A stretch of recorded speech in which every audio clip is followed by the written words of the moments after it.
I don't know. I want to be. Sure. That looks like a good one. Any of you for the newcomer combat archery class? Yeah. Hey. Welcome. I had to move to under the tree because we have a very smart person here that already recognized shade.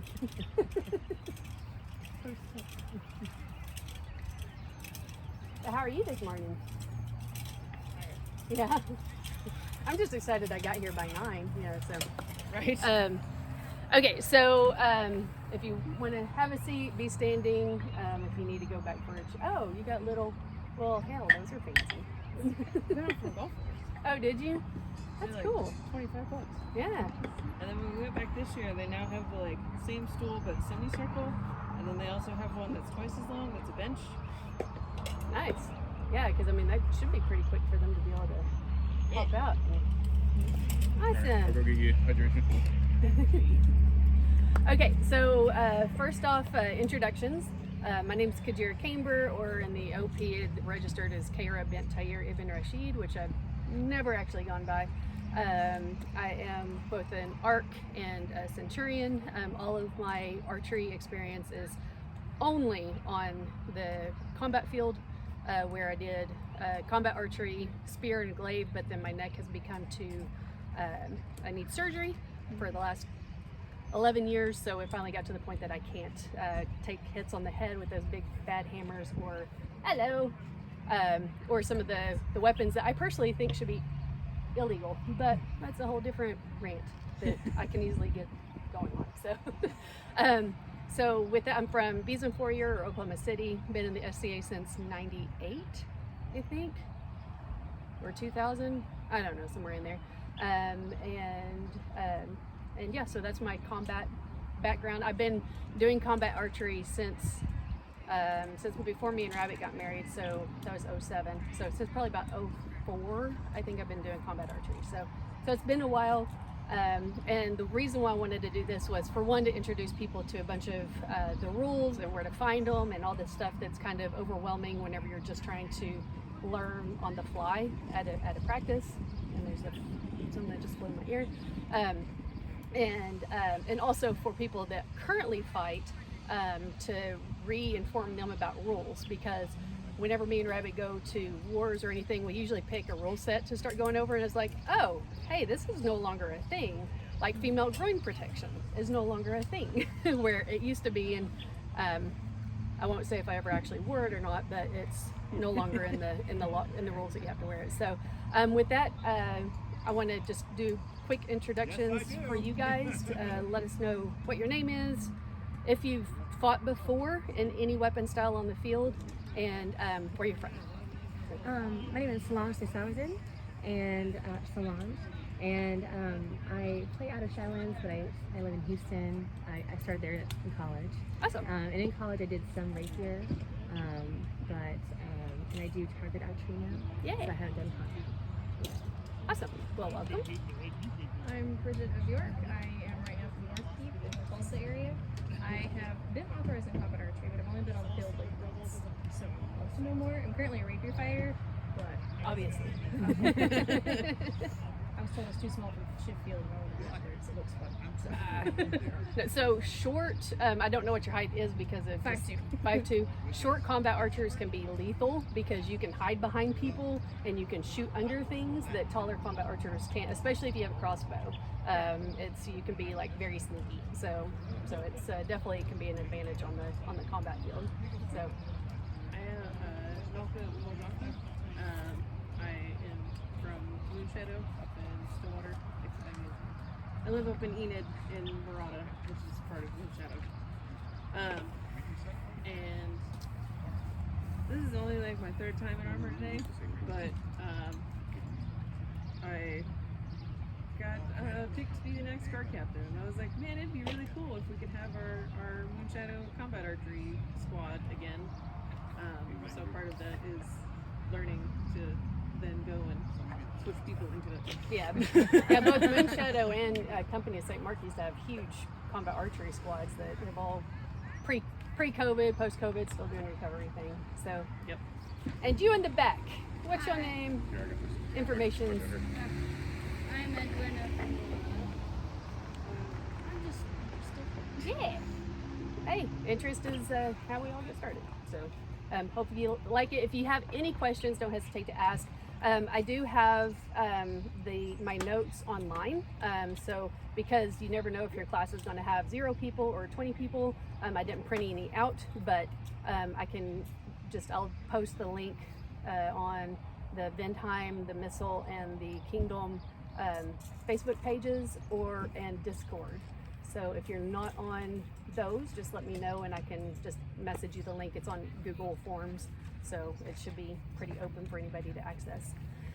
So, so did you have a question, or were you scratching? Oh no, just scratching. Oh, okay. Yeah, sorry. Just making sure, because whatever. So, if you have any questions, They're bugs. okay.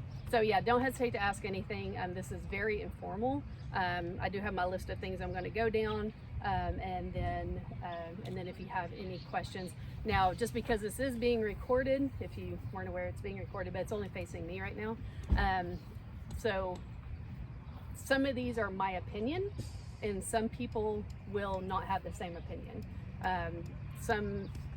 We always kind of joke around that archers, combat archers specifically, because I don't really know field or target archery that well, they're really their own worst enemies, in which they interpret things to the extreme because they're afraid. I don't know why, actually. I'm assuming that they're going on the extreme end of precautions, but sometimes whenever you go too extreme, then you're actually increasing the risk of damage or causing issues. So so these are my personal opinions. Wow, I need more coffee. And most of them that Rabbit, if you know Rabbit or Kiris or Cassius or whatever his name is today, that's my husband, so we pretty much share the same ideas about most of these. So and he has rewritten the rules many times, so I kind of go with him on verifying some stuff. All right, so the key items that I wanted to go over was knowing the rules. This is just kind of what this rundown is going to look like. Knowing the rules, getting authorized, and just any other questions and things like that. So first off, rules. So hello. Any chance you guys are needing the combat archery class? Learning. Okay, just making sure. So the key things is that there's the armor and weapon standards. So we do still have to follow whatever chivalric weapon standards, or it's called rattan fighting, where there's fencing handbook now, where it used to be rapier handbook. So this is now, instead of heavy fighting, it's rattan fighting. And you have to know the conventions of combat, and also like the SCA defined. I put in here the SCA definition of combat archer as a combatant equipped and inspected and improved armor who meets at least the minimum requirements for combat using rattan weapons and who will be using archery equipment in combat. Rules for combat archery and conventions are found in this handbook, which that is the SCA combat handbook. So I did confirm, because there has been historically issues around this opinion. So there's some combat archers that feel that they are not combatants, they're not heavy weapons fighters or chivalric fighters, and that's not true. You're armored up, you're on the chivalric field, you are a heavy fighter. You have a chance of being hit. A lot of times people are nicer to combat archers and you want to get hit in the head, even with me with my really bad neck. But there are some that really hate combat archers, and unfortunately they will let you know that they don't like you. Unfortunately, I've only had that experience maybe twice in the 20 years, and one of them was very heinous, and I was too new to understand that I should have went and found a marshal. And so that is one really big thing that we like to instruct, is that if you're ever at any point you feel somebody is being overly aggressive, bruising you does not mean that they're being overly aggressive. That just means they hit you in an unarmored spot. I mean, we get bruised from bolts, hitting each other. So, but if you feel that they were extreme, you need to identify them, make sure that you can recognize them on or off the field. If it was so extreme that somebody else comments about it, you might even just grab them and just so you can make sure to bring them with you if it was that heinous of something. And you grab them and you take them to a marshal, because we have too many times where people do get truly injured and they can never find the person because they were so just, the stress of everything. And sometimes you just go into a self-preservation mode at that point because it's a human drive. But ultimately, if anything ever feels like it's inappropriate, we're trying to encourage people to speak up about it then and not let it wait, because once it's over, there's really nothing you can do. And also with the fighting and getting authorized, now you're not going to have to go through the authorization like a typical heavy fighter, in which you have to be able to show being able to throw shots, being able to take shots, just depending on what your authorization is in. So like if you're going to fight with a fiberglass spear, that takes a special authorization. Actually, I don't know if there's anything else now that takes special authorizations. But rapier combat archery versus rattan combat archery, those are two different technically authorizations, because you need to know the different rules for the two different fields with your armor, and the bolts are different for their requirements. So, and also you have to be able to demonstrate how to call a killing blow. So, because with the idea, you can get hit. If you do it very much, you will get hit. Or if you're like me and you run from the fighters, you should get hit. So, because I'm not that fast. All right, so the Ansteorra Marshal's Handbook, we currently go by SCA Society minimums for combat archery. So the Ansteorra Marshal's Handbook has minimal information, but you should know it. So it just has some, like used to, we had about 12-foot spears that we allowed in Ansteorra, which I don't think is a thing anymore, but it's only like 2 pages long now. It's super short. But in there it says just to defer to the SCA handbook. On getting authorized, so once you get authorized, you go to the AMP or the Ansteorra Management Portal or something like that. That's amp.ansteorra.org. That's where you end up doing your observation checks by authorizing marshal, and you submit your request through AMP to go to the authorizing marshal. You select whoever it is that's signing you off, is how I was told it now works. So I don't know and be hesitant whenever you see, okay, yeah, so also wanted to make sure whenever you start going and looking at armor, just be super hesitant on even merchants at wars or at local events or anything. A lot of times you see people with helms for sale, and helms have a minimum gauge requirement. So sometimes you'll see SCA legal helm on whatever, some eBay or something, and like the bars are too wide or it's too squishy, it's a really lightweight metal, so you're going to waste your money. So and then also sometimes people get in a hurry for buying knees and elbows, and the knees are way too big. They're actually made for somebody 100 pounds greater than you. So just be very aware and take your time. And especially if you're more petite, you'll have a little bit harder time, just because a lot of the heavy fighters aren't your size. So, but they're out there. If you need a gorget, like a Thorvalder that makes the hardened leather, that he's got some really little ones. So they're out there. They're just harder to find. So, okay. So going into the actual rules, any questions about where to find the rules or anything yet? So going into rules, you'll hear and I'm guessing this is on the rapier field too. Rule number 1 is always DBAD, or don't be a dick, don't be a douche, don't be a dumbass, don't be whatever you want the D to stand for that makes you feel good in your head. But usually it's don't be a dick rule. And so the key thing with this is that treat others like how you would want to be treated on the field.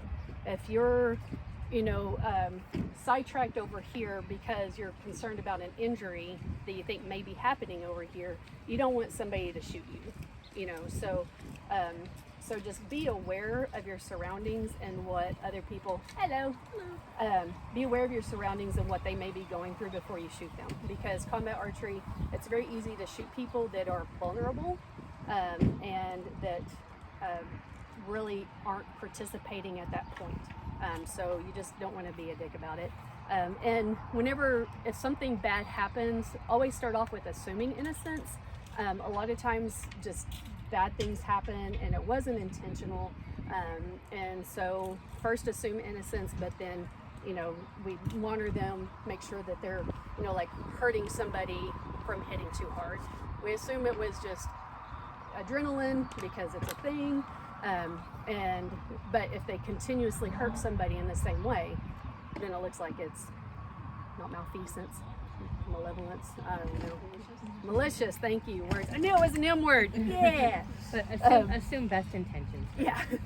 So, but there is a point where it's just like, yeah, no, they're just an There's no asshole. pattern here now. Yeah. They're breaking rule number 1. And you must be able to function on the field in a manner that's safe for you, your opponent, and spectators.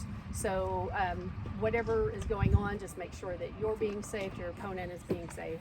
I really don't know what specifically was in my head when I wrote that line, but it's there, so I'm sharing it. So, but on the don't be a dick rule, any marshal from anywhere, I need to preface all this. So these are Gulf Wars and kingdom rules. If you go to any kingdom or war outside of those areas, you need to make sure what their rules are going to hold you to. Usually wars they follow kingdom rules, but sometimes like Penzik, which is a lot of combat archers that I know just won't shoot there because it's, anyway, yeah, well, I lost that train of thought because of irritation came in, just scrub that thought process out. But just like them, they have different requirements for ammo and how your labels go on there that make no sense. So just make sure that you read their rules for the war, because that will help indicate if you need to change anything for yours for whenever you go. And again, you are in armored combat. You should expect to get hit at some point. And again, like what I said, could be a mean person, could be a super nice person. Most people I run into are super nice and they just come up and they're like, pink. And, but whenever it comes to expecting to get hit, there is yielding. I don't know if I talked about it. I might talk about it later, but I'm going to go ahead and talk on it now. So there is yielding. Now, this is where the don't be a dick part comes in for combat archers.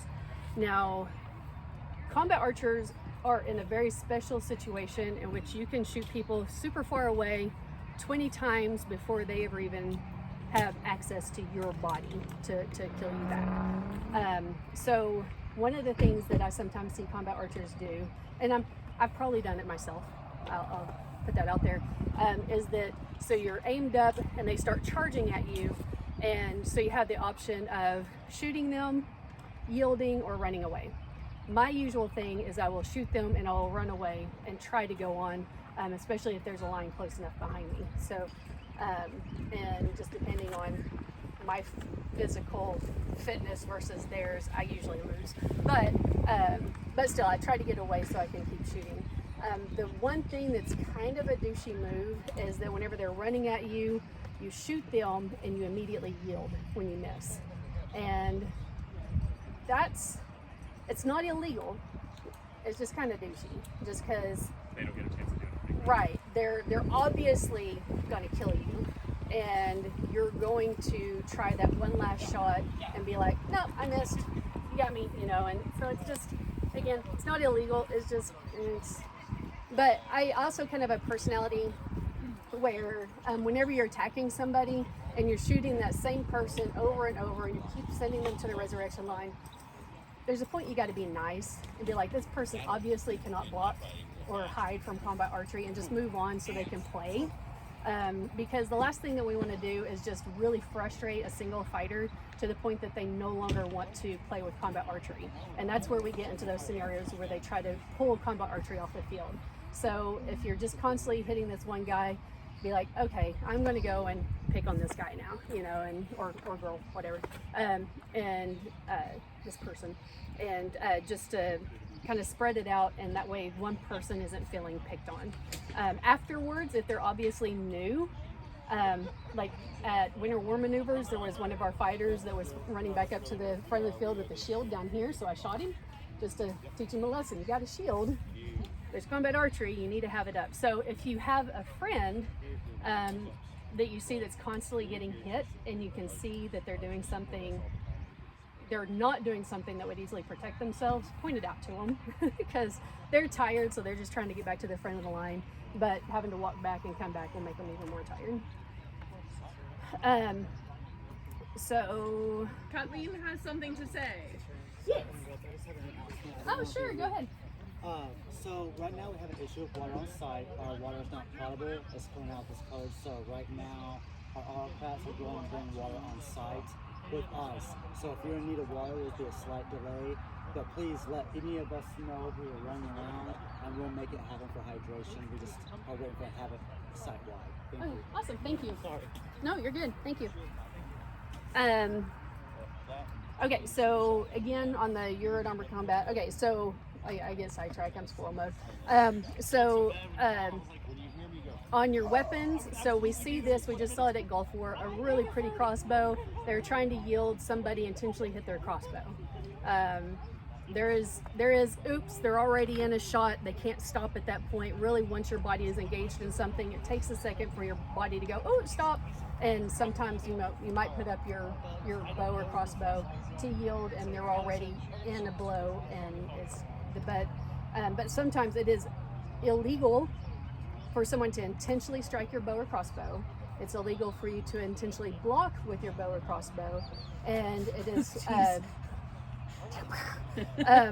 And you cannot block a strike or a projectile with your bow or crossbow. So they can't hit your bow or crossbow intentionally, and you can't block a strike, hit them, block or knock an arrow out of the air with your bow or crossbow. Those are all against the rules.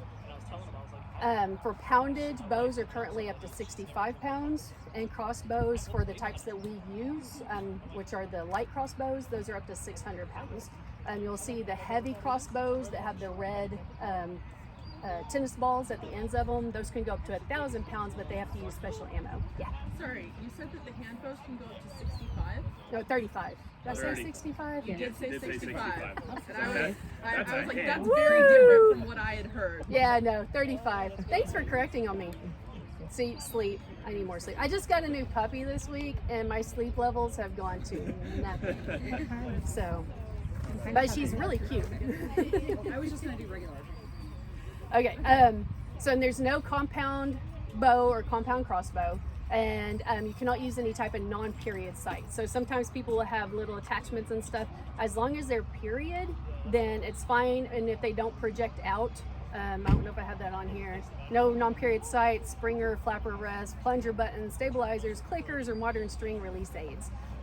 So if there is something that is period, but as long as it doesn't stick out to where it has a risk of going through their bar grill, I think it's a 1/2 inch, I can't remember, but everything else, but really I never see anything added on like that. Backup weapons. Now, I used to do this whenever I very first started, but really I was too focused on running away. I realized I never used them and they got in my way.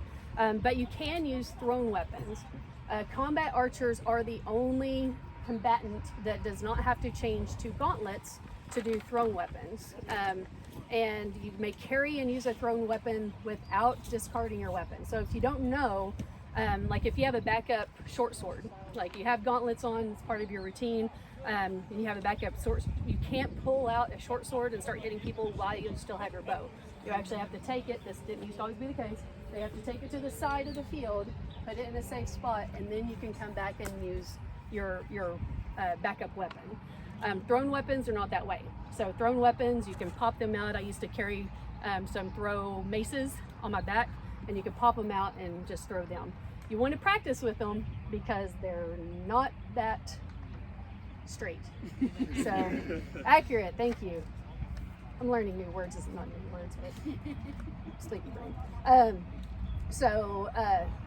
You must have authorization for armored combat in addition to your combat archery authorization to use the non-thrown weapons. But for thrown weapons, you don't have to have any special authorization. So the way that this would look on your authorization card is you would have chivalric combat authorization and combat archery authorization for being able to do the non-thrown weapons. Minimum range. So minimum range is Hi, Jillian. Hello. So minimum range, this is what you will want to check if you're going out of kingdom. Our minimum range was changed about 8, 10, 20, however many years ago to clear the bow. That means your arrow or bolt has to be completely off of your device before it hits them. So it used to be 10 feet. Some places do still have a 10 feet rule. And some people are trying to push back to going to 10 feet, which that makes it very difficult on what my perception of 10 feet is and what my husband's perception of 10 feet is. Very different opinions there on that. So, so just be aware that you want to know what those rules are for wherever you're fighting.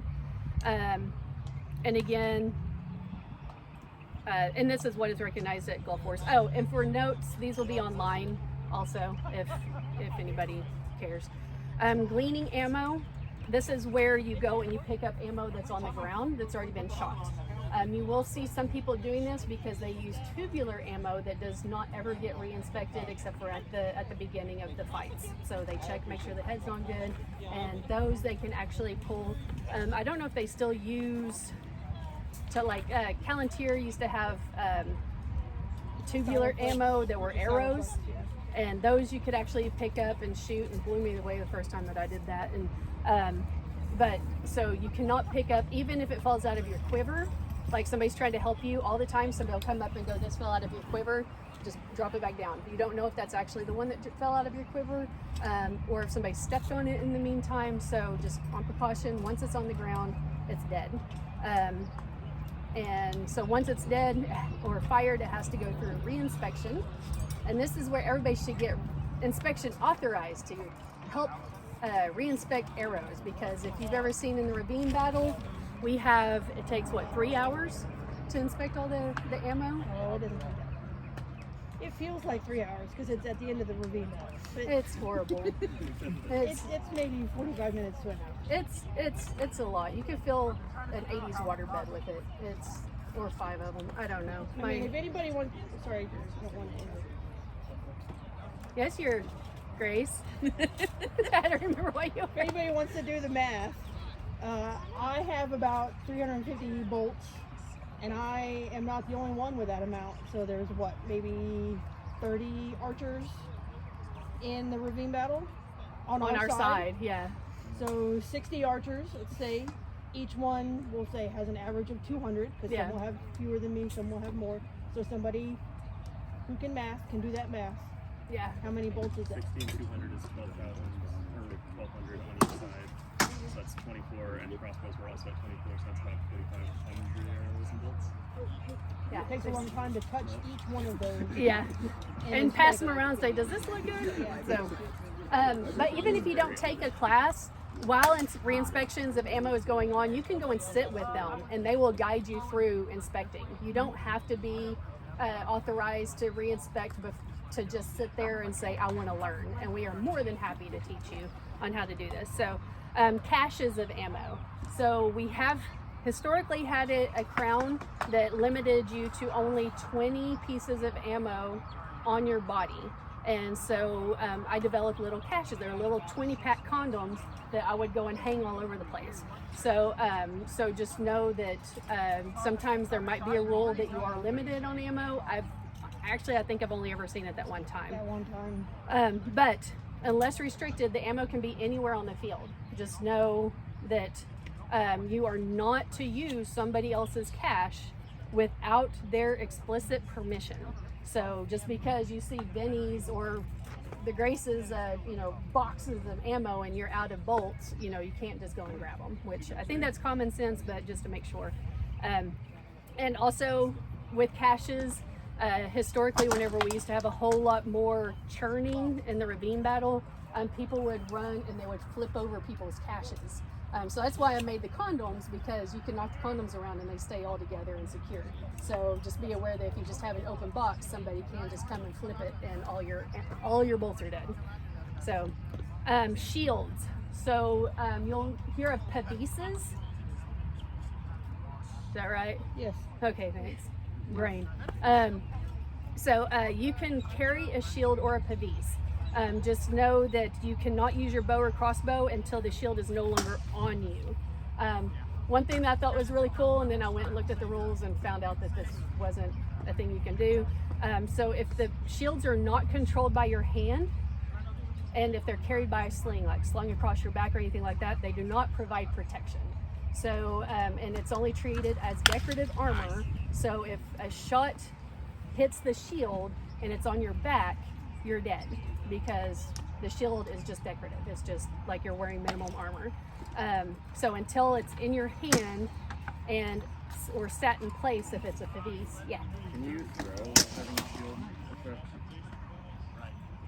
Like, Oh, yeah. The pork chops, like, Yeah. yeah, like in the missile battle. Yeah, if you're doing yeah, that should be fine, because you could do that as a non-combat archer. So, and so that is pretty much with the rules. So, any questions about rules, range, ammo? Before next, I'm going to be going into your first melee, just to kind of tell you what to expect during your first melee, and then, which some of we've actually already hit because I ramble, and shot calling and how to kill a siege engine. So any questions on rules side, except for me trying to get us a 65-pound bow fast. The tips for bolts. Which ones are currently? So currently the only ones that are being produced are the new, they call them stars, fatheads. I forgot which ones they're called. They had so many that came out all at once. There's the starhead ones, because of what kind of insert is inside of them.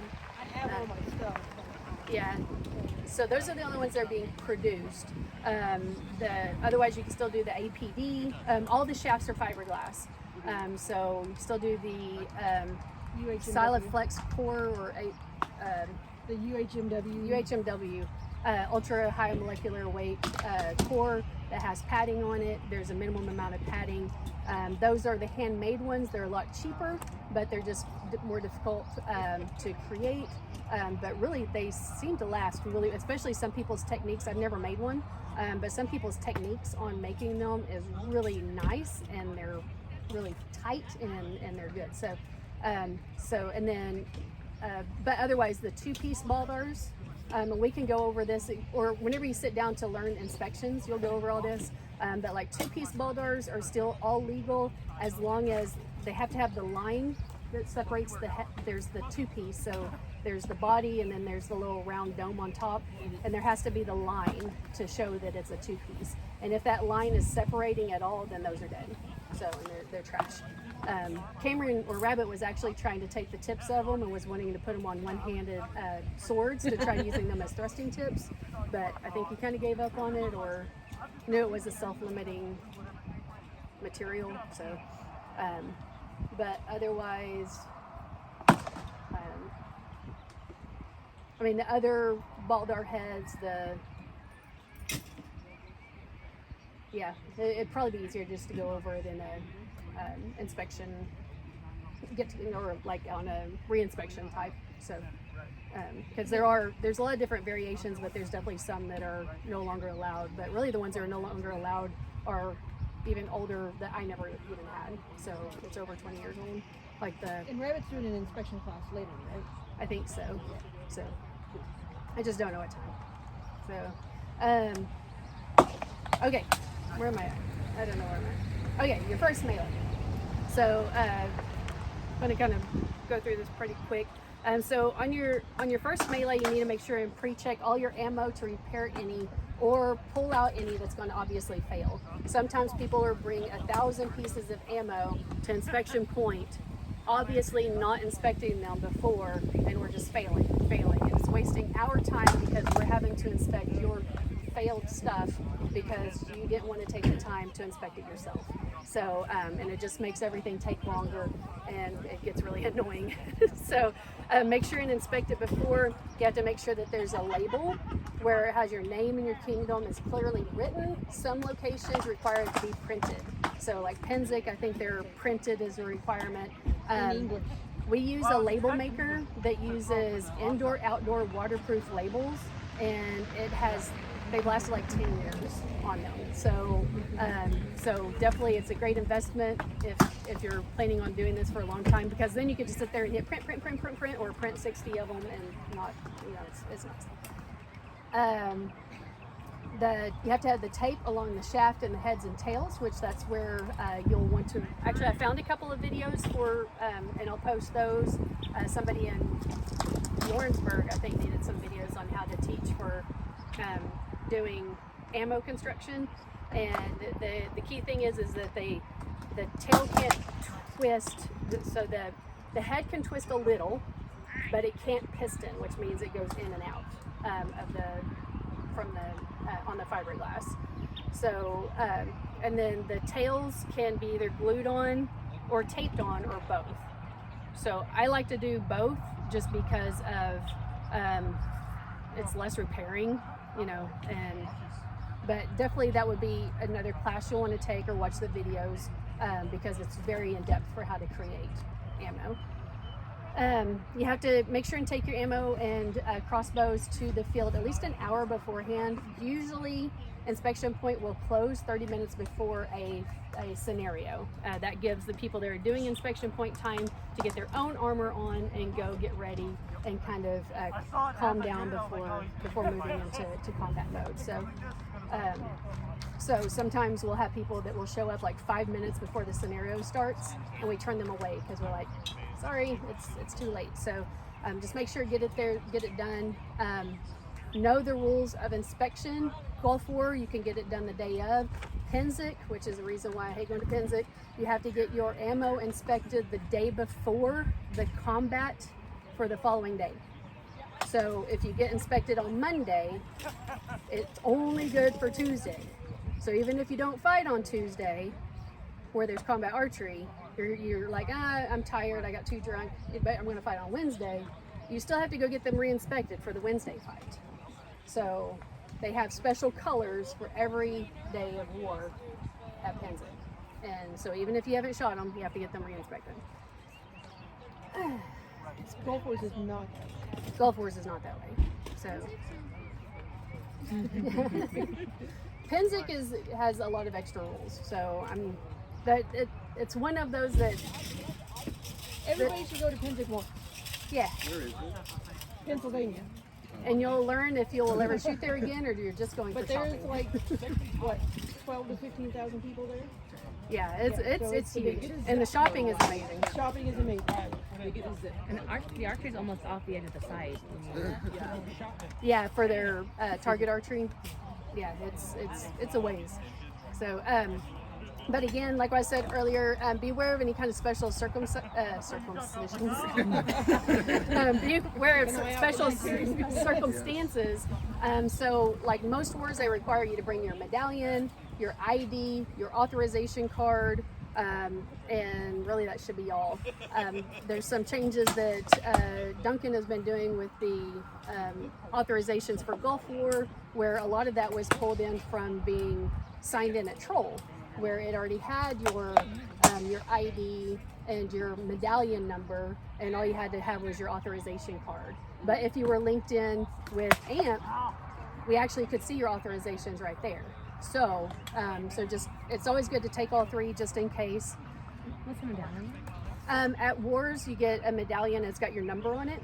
So they can say, whenever we inspect your crossbow, we'll say, this is medallion, this crossbow belongs to medallion number 595, and it pulls at this poundage. So we know if we find a crossbow on the field, we can say, It's tied to your sight. right. Okay. Or if somebody's like, this crossbow hit me really, really hard, then, or it's pulling too hot, then we know, did it come through inspection point? Or is it somebody, just, they decided to bypass that side of it. But, you make sure and put on your armor, go to where they're doing armor inspections. Armor inspections is not done at the same place as archery inspections for that space. So combat archery inspections are not where they're going to inspect your armor. At Gulf War, it's right next to it, so it's easy to do all of them at the same time, but you want to check the times because their times that they're open could be different. So, know the rules of the scenario, we already said that. These should be published in their books.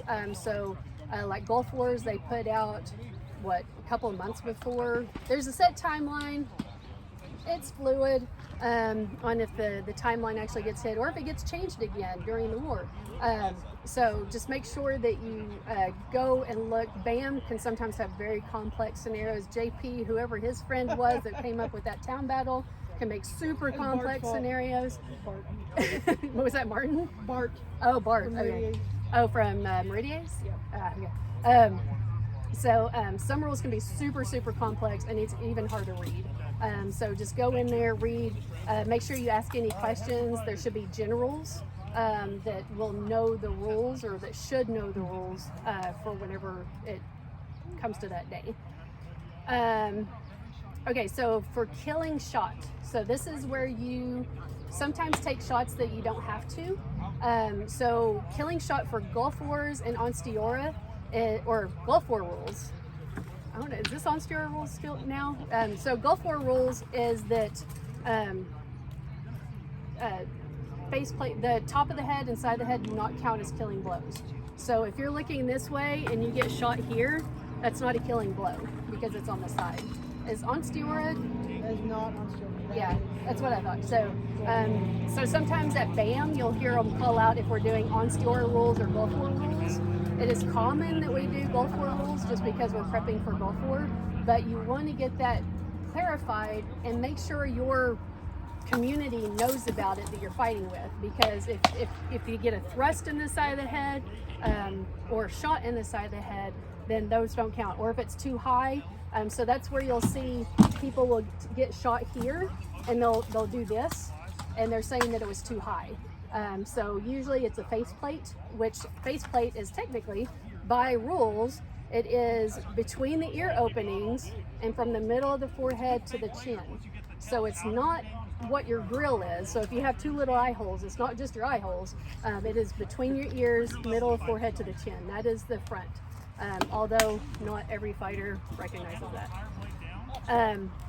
The most important thing that you can do as a combat archer is to know where the spectators are, because especially at Gulf War on the field battle, we will start curving this tree and we start fighting this way, but there's spectators right there. If there's ever spectators anywhere close to the fighters or at the angle, or even think of what Ricochet will do, and there's not any netting up, there's sometimes it's like, I really need to shoot there, but I can't. But if it's just a tree that's at Gulf War, sometimes you just can go around here and now you get this angle and it's fine. So just be aware of where the spectators are. Do not ever shoot that direction if there's any chance that you're going to be shooting towards a spectator that is close enough where your shot can actually get to them. So like if you're on the opposite side of the field, you're shooting towards spectators, you're too far away, your shot just won't get there. But you need to understand there's a point where you can shoot a really hot arrow just because of just the way that your shot goes off, and it can go further than you're expecting. So and this is a big one for ravine battles. So ravine battles, you're shooting down the ravine, spectators are up here. You can be up at the tops of the hills and you can shoot straight across or down the ravine. But if you're down at the bottom of the ravine or downhill, not even at the bottom, just downhill, you cannot shoot up at the combatants, because there's a bunch of spectators and Palantir is always finding ammo in their tents. So just know where, because they're like right there. Rules of engagement, again, this is going to be in the rules. 360-degree rule of engagement is typical for combat archery. Used to at Three Kings, we would see things where it was you had to be actually physically engaged with them. But so that's where you want to know on the rules. So 360 engagement means that you can hit anybody without actually being in combat with them at the time. This is where you also want to use your don't be a dick rule. You don't want to shoot somebody in the back. If your group is running around and you're flanking this entire group and all their people are fighting our line of people over there and you just have a wall of backs, don't shoot it. You're technically engaged, but it's just me. Is there like a dead award rule if you are behind somebody with a ranged weapon? With the ranged weapon, they probably wouldn't call it. I've never seen anybody really do that with ranged. Have you? No. Not, Yeah. Because even people that have swords and stuff, sometimes they're like, ah, you know, and then they go into defensive mode. So I'll have to double check on if there's actually a rule around it. But the other thing you can do is you could try to grab their attention and say, you know, especially if you know their name because they have it written on the back of their shield, but you can try calling them, and whenever they look at you, then, you know, give a second for them to recognize and then shoot. So, You tap on the shoulder. yeah, but really just don't shoot them in the back. Another one with the melee is sometimes you'll have two fighters just fighting it out over here, and you'll see an archer come along. Not saying I've never done this, but you'll see an archer come along and be like, boop, let's go, you know, and but they're having fun. So ultimately, whatever is happening on the field, let them have fun too, just because it's for all of us, you know, to enjoy, and they're not expecting you because they're expecting one-on-one combat, even though they're not guaranteed one-on-one combat. It's just what's in their head that's happening. So there's eye contact engagement where you have to have eye contact. So this is not talking about 360 degree, but that it is the best is where somebody looks at you, and that way you both know that you're about to fight, and that gives them time to yield, you time to yield. But again, don't shoot and yield if you want to be nice. Do not shoot an unarmored. Oh, okay. So sometimes we'll see people that they're doing spear in the battle, and they lose their spear. And our line of fighters go pick it up. So they allow them. They don't hit them. They can go in. They can grab their spear and come back and reset. And while they're in here, you see a combat archer go, and it's like, all of our fighters were giving them permission to rearm themselves. So just be aware if they're not armored, then don't shoot them. And also, Not armed. armored. Okay. Yeah, armed. Yeah, maybe I shouldn't record videos whenever I'm. No. I have puppy has made my sleeping allowance. So if you hear hold, you stop immediately and unload your weapon. Your crossbow may remain cocked, but you have to take the ammo out of it. So just be aware that's an expectation. We're seeing a lot of people not doing that at Gulf War this year, and kind of seeming offended when they were asked to take their ammo out of there, because they will start just kind of doing this and they can shoot off wherever. Whenever they say make ready, that's whenever you can knock and load your crossbow. Shot calling, judging shots is left to the honor of the combatant. So if there's somebody that's constantly not calling your shot, or they're getting hit and they're not calling it, there are known people this way.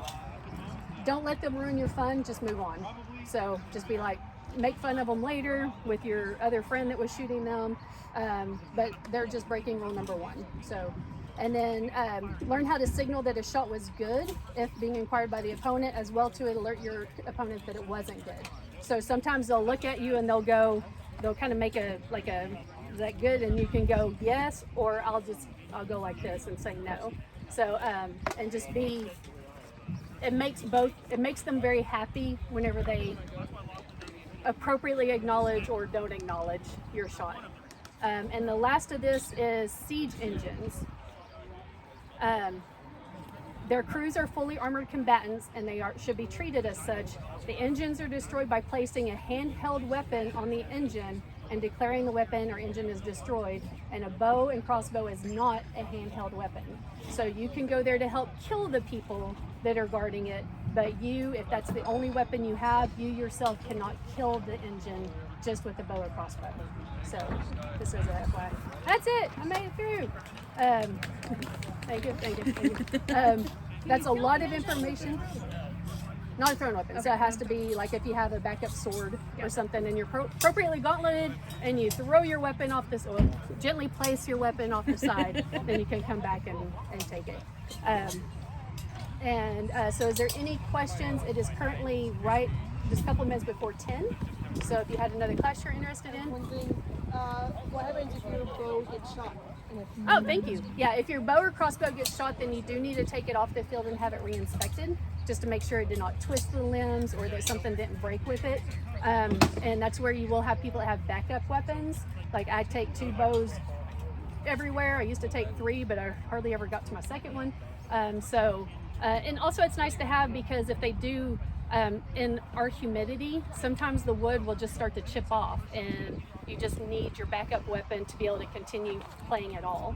So, but yeah, if it gets shot or hit in any way, then you want to take it and get it re-inspected. Can you re-inspect it, or do you have to get somebody else to re-inspect it? If you're authorized to inspect those things. I'll need to double check with Rabbit. Typically we have other people re-inspect, but if they're all currently fighting, it might be hard to find somebody to re-inspect. So I'll get clarification on that. If you can't, then you're just gonna have to go to your backup weapon and you have to stop. Yeah, or so No a great thing available that you can do if you get rattan authorized is, which you should, everybody should do that, is that, so if you are out of ammo, what I've done in the past is I'll go and I'll find somebody, especially moonshadines, it's like, oh look, here's a scutum, and it's like, can I carry your scutum? And I'll just carry a scutum and I'll just go out there and I'll be an archer's wall. And so you don't have to, or you can even run and grab ammo for people and be like, here, I brought you some ammo, you know. So just because your weapon's dead or you're out of ammo, whatever, that doesn't mean you're useless on the field. So, but if you're tired, then take a break. Especially in those hour-long resurrection battles. Oh, actually that's one thing I didn't hit, because really this wasn't tactic type stuff that I'm talking about. So, but whenever it comes to long resurrection battles, unless you have a cache of 350 ammo, which most people don't, especially when they're first getting started, a good goal is 75 pieces with the go, even 50, even 25 will get you on the field. With the goal of like having 100, 150. But one thing that you want to keep in mind is if you're in a resurrection battle, go out there, you'll want to learn who the key people are that you shoot, which is archers, spearmen that are doing a really good job, people that are calling out commands. You have to conserve your ammo because you'll have people that'll be like, hey, shoot this guy with the blue falcon on front of his chest. And it's like, he's not belted, he's got one sword and a shield, and he's not doing anything. He is not your primary target. So sometimes you just have to say, sorry, I'm low on ammo, I can't take him at this time, or you can just walk away. So, but it is good to communicate the reason why you're not, especially if it's a general or a commander on that side, and just say it also, just for the fact they have a shield, will be really hard to shoot them. So you can, it's just really hard.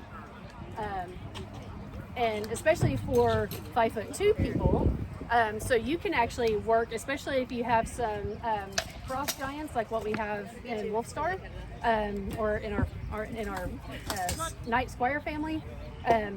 If you find them, you could be like, hey, I'm going to be behind you whenever I say lift, then, because they're going to be on the front line with spearmen, and so you can actually go and you could be like lift, and because there's this one Traumaran archer that is ridiculous, and she'll stay down there and they'll be like lift, and they'll lift up their shield and they'll shoot the spearmen from down here. So it's funny and really annoying at the same time. So, but the next class that you would want to take is about strategy, about how to work with people. We used to do that a lot at Sable Soldier, where we worked more, and maybe we can do that some today, just to kind of depending on how the day's going. But just learning how to work with the armored combatants, because you shooting their opponents is great for you and them. I mean, it's a great symbiotic relationship. So I can't remember some words, but I can think of symbiotic. That's good. Hi! Look, I'm wearing my lion. Okay. Cameron said that we couldn't bring the puppy because we're teaching classes and possibly fighting today. What kind of puppy? Her Doberman had babies, And so I got one of the babies. It was an unplanned Monday decision that has kept me awake a lot. Our birthday gifts are, they're not playing. Right? Yeah. Yeah, it was What color? black. So, or I'm guessing that's black. Black and pink. Yeah. All right, so any other questions? It is a little bit after 10, so if you did have another class that you're going to, anybody have a... Oh, wait, my phone's right there. All right,